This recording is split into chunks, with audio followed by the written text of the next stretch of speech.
избирательный участок работает, каждый занят, своим делом. Проголосовало у нас уже где-то 460 человек. Активность, мне кажется, хорошая вот на этом этапе. У нас приехали, люди из Санкт-Петербурга организованно, наши ребята, которые учатся в военных училищах. Вот.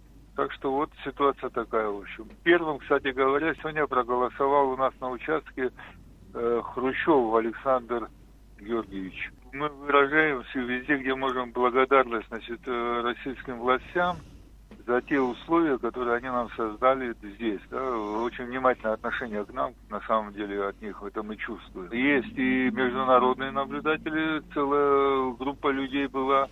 Вот недавно ушли, но они не попрощались, сказали, что они вернутся.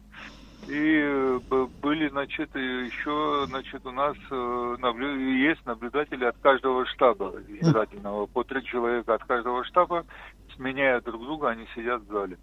Из замечаний, которые были, единственное замечание, они обратили внимание на то, что некоторые люди фотографируют бюллетени в кабинке для голосования.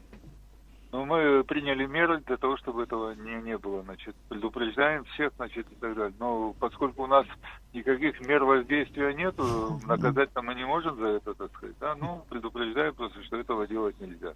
Их выдал нам 4000 бюллетеней. Вот 4000 мы имеем, мы 2500 уже подписали бюллетени. Это имеется в виду 2 члена избирательной комиссии подписывают и представители штабов, наблюдатели подписывают сзади.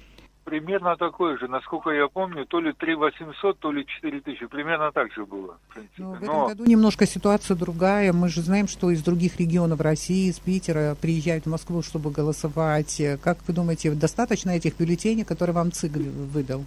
Ирина Шатаевна, вот смотрите, в прошлом году, не прошлый год, а последние выборы, которые были 5 лет назад у нас, да, я тогда тоже был председателем участковой избирательной комиссии, у нас проголосовало примерно 980, пускай 1000 человек.